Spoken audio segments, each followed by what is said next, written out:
23শে August 2017 এই দিনটাই ছিল সেই দিন যেদিন ফ্রি ফায়ার প্রথমবারের জন্য লঞ্চ হয় সিঙ্গাপুরে। ফ্রি ফায়ার যখন প্রথমবারের জন্য লঞ্চ হয় তখন তার লোগোটা ছিল খানিকটা এই রকম, আর প্রথম ডিসপ্লে লবিটা ছিল খানিকটা এই রকম, যেখানে প্রথমবার ক্যারেক্টারের জায়গায় অ্যাডাম নামেও কেউ ছিল না। ফ্রি ফায়ারের প্রথম লবিটা ছিল খানিকটা এই রকম, আর গ্রাফিক্স খানিকটা এই রকম। যেন থিমটা পুরোটাই ইয়েলোস টাইপের ছিল, একটু লাইট, একটু ধোয়া ধোয়া। যখন গেমের মধ্যে একটা মোডই ছিল, সেটা ছিল ব্যাটল রয়্যাল, আর প্রথম ম্যাপটাও ছিল আধখানা অসম্পূর্ণ। প্লেনের আকার ছিল অনেকটাই ছোট এবং ধূসর রঙের, আর জাম্পিং স্টাইলটা ছিল এরকম যেখানে তারা ছোট মানুষের সাথে সাথেই নামতো, মানে ওপরে না নেমে সমানে সমানে আর কি। আর এভাবেই আস্তে আস্তে টুকুর টুকুর করে ল্যান্ড হয়ে যেত। এটাই ছিল 2017 সালের Free Fire, the early begin your Free Fire. আর তারপর আসে 2018, যখন গেমের সম্পর্কে সবাই জানতে পারে।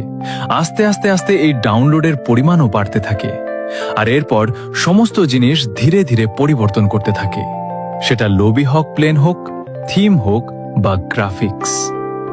আর এদিকে 2018 সালের ল্যান্ডিংটাও অনেক পরিবর্তন করেছিল।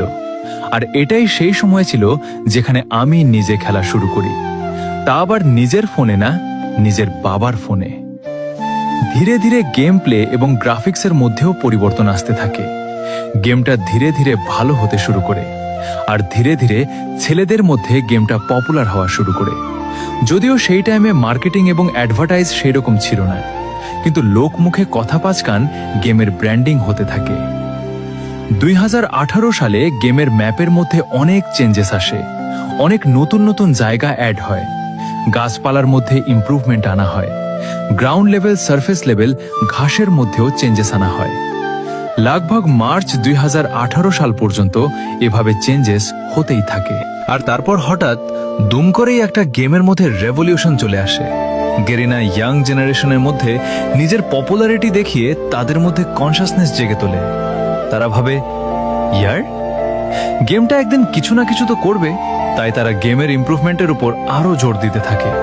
আর তারপরেই 14ই মার্চ আমাদের গেমের মাঝে একটা নতুন জায়গা অ্যাড হয়, যার নাম হলো সেন্টোসা। কি মনে পড়ে বারমুন্ডা ম্যাপের কোনো জায়গার কথা? আমাদের অনেকেরই খুবই পছন্দের একটা জায়গা।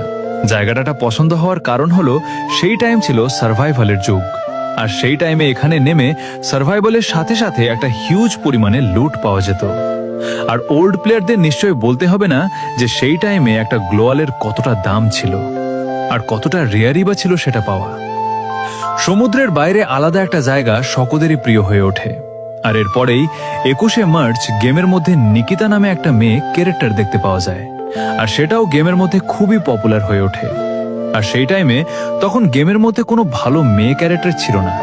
আর তারপরেই সাথে সাথে আরো 4খানা নতুন ক্যারেক্টার ইন্ট্রোডিউস হয়, কেলি, অলিভিয়া, অ্যান্ড্রু আর ফ্রড, আর যার মধ্যে কেলি বেস্ট ক্যারেক্টার ছিল।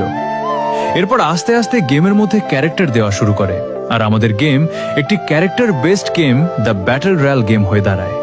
আর এরপর 24শে মার্চ 2018 ক্যারেক্টার মধ্যে একটা আলাদা ফিগার স্টাইল মোড চলে আসে।